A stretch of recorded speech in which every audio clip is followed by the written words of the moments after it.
নমস্কার বন্ধুরা, সকলকে স্বাগত জানাই বৈদিক কথার আজকে এপিসোডে। আমরা রাহু গ্রহের গোচর নিয়ে কথা বলছিলাম।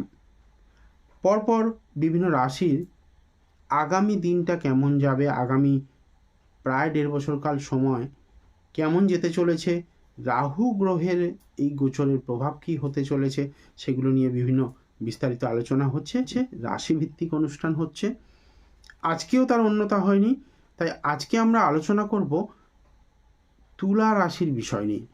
তুলা রাশির জাতক যারা রয়েছেন তাদের জীবনটা কেমন হতে পারে আগামী 1.5 বছর সময়, রাহু গ্রহের ট্রানজিটের ফলে তাদের জীবনে কী কী ইম্প্যাক্ট পড়তে পারে, এটা নিয়ে আজকে আলোচনা করব। আলোচনা শুরু করার আগে আপনাদেরকে অবশ্যই বলবো যে চ্যানেলটিকে সাবস্ক্রাইব করে এগিয়ে নিয়ে যেতে আমাকে সাহায্য করার জন্য। তার সঙ্গে সঙ্গে ভিডিওটি ভালো লাগলে একটা লাইক করে আমাকে উৎসাহিত করার জন্য। আর হ্যাঁ, মনে রাখবেন আমাদের সমস্ত জগতের পরিচালনকর্ত্রী মা তারা। তাই আপনার সমস্ত বিপদ মুক্তি, সমস্ত ইচ্ছা পূর্তির জন্য কমেন্টে অবশ্যই জয় মা তারা লিখে আপনার প্রার্থনা প্রকাশ করবেন। আজকে আমরা আলোচনা করব তুলা রাশির রাহু গ্রহের গোচর কেমন যাবে। আগামী 18ই মে 2025 রাহু গ্রহ মীন রাশি ত্যাগ করে কুম্ভ রাশিতে প্রবেশ করছেন।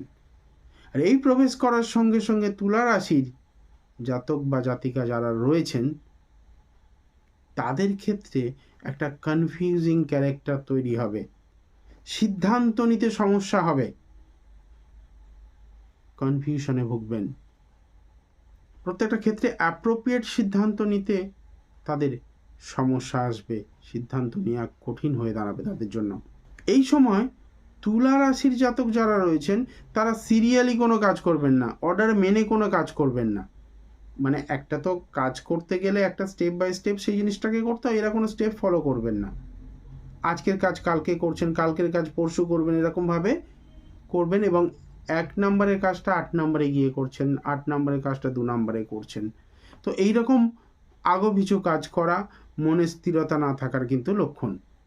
এটা কিন্তু আপনি খুব স্পষ্ট করে, খুব ভালো করে দেখতে পাবেন রাহু গ্রহের এই গোচরের ফলে। ডিসিপ্লিন এরা কিন্তু এই সময় মানবেন না, অর্থাৎ ইনডিসিপ্লিন অ্যাক্টিভিটিতে এদের কিন্তু নাম সবার উপরে থাকবে।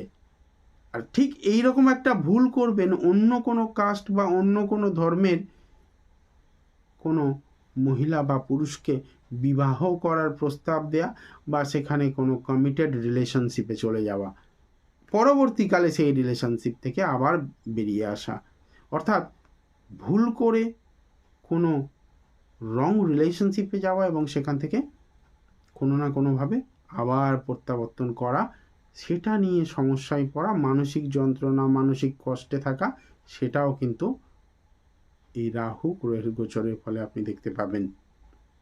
সন্তানদের জায়গা থেকেও কিন্তু আপনার একটা চাপ আসতে শুরু করেছে। যারা সন্তান ধারণ করতে চেষ্টা করছেন, প্রেগনেন্সির জন্য কিন্তু সমস্যা আসতে চলেছে।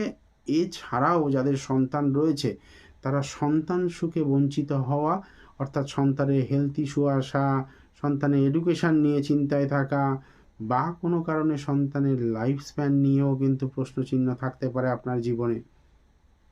তাই সন্তান যাদের রয়েছে তারা খুব সাবধানে, খুব সন্তর্পণে তাদেরকে ঐশ্বরিক আশীর্বাদের মধ্যে বা তাদেরকে ডিভাইন গ্রেস পাইয়ে দেওয়ার মধ্যে সুরক্ষিত রাখার চেষ্টা করুন। তবে এই সময়ে কিন্তু তুলা রাশির জাতকরা সমস্ত রকম সুখ স্বাচ্ছন্দ্য ভোগ করবেন, সমস্ত আরাম উপভোগকারী জীবন যেটা সেটা কিন্তু ভোগ করবেন তুলা রাশির জাতকরা। আবার এই সময় আপনার জীবন থেকে যে কোনো এনিমিটি সেটা কিন্তু দূরে চলে যাবে, অর্থাৎ আপনার যারা শত্রু রয়েছেন তারা কিন্তু আপনাকে কোনো ক্ষতি করতে পারবেন না। আপনার যারা বিরোধী রয়েছেন এবং শত্রু রয়েছেন তাদের উপরে আপনি জয়লাভ করবেন, অর্থাৎ শত্রুরা আপনার কোনো ক্ষতি করতে পারবে না এই সময়। এবার আসি আপনার বড় দাদা বা দিদির থেকে আপনি কিন্তু প্রফিট পাবেন এবং বন্ধুরা আপনাকে সহযোগিতা করবে সমস্তভাবে। তবে কিছু কিছু বন্ধুর সঙ্গে মতপার্থক্য হওয়া, শত্রুতাপূর্ণ সম্পর্ক হয়ে যাওয়ার মতো কিন্তু পরিস্থিতি আপনাকে ফেস করতে হতে পারে। ব্যবসা করছেন যারা, তাদের মেনলি ফরেন মানি, কম্পিউটার রিলেটেড, কেমিক্যাল কোনো প্রোডাক্ট নিয়ে কাজ করে সেখান থেকে রোজগার অর্থ বা বিদেশ থেকে বৈদেশিক মুদ্রা অর্জন করা, এই ধরনের বিষয়গুলো, স্টক মার্কেট থেকে ইনকাম বা কোনো স্পেকুলেটিভ গেন, এই ধরনের ইনকাম কিন্তু আপনার জীবনে দেবে প্রচুর পরিমাণে। সাবধান থাকবেন, এর সঙ্গে সঙ্গে আইনত সমস্যায়ও ফেলতে পারে এই রাহু গ্রহ। তবে এই সময় আপনার বড় দাদা বা দিদির কিন্তু হেলথ ইস্যু আসতে পারে, শারীরিক সমস্যার জন্য বহু অর্থ ব্যয় হতে পারে, সেটা নিয়েও একটু সাবধান থাকবেন বা সচেতন থাকবেন। আগামী দিনটা যাতে ভালো হয়, আমার দেখানো যে গাইডেন্স, সেই গাইডেন্স যদি আপনি ফলো করতে পারেন, তাহলে অবশ্যই মা তারা আপনার প্রতি কৃপা বর্ষণ করবেন এবং আপনার জীবনে সমস্ত দুঃখ কষ্ট দূরে যাবে। তাই কমেন্টে অবশ্যই জয় মা তারা লিখে মা তারার জয়ধ্বনি করতে ভুলবেন না। আর ভিডিওটি ভালো লাগলে একটা লাইক করে আমাকে উৎসাহিত করবেন। অবশ্যই সাবস্ক্রাইব করে এগিয়ে নিয়ে যেতে হবে এই চ্যানেলটিকে। বৈদিক কথা পরিবারের সদস্য হওয়ার জন্য আপনাদেরকে অসংখ্য অসংখ্য ধন্যবাদ। দেখা হবে পরবর্তী ভিডিওতে। ততক্ষণের জন্য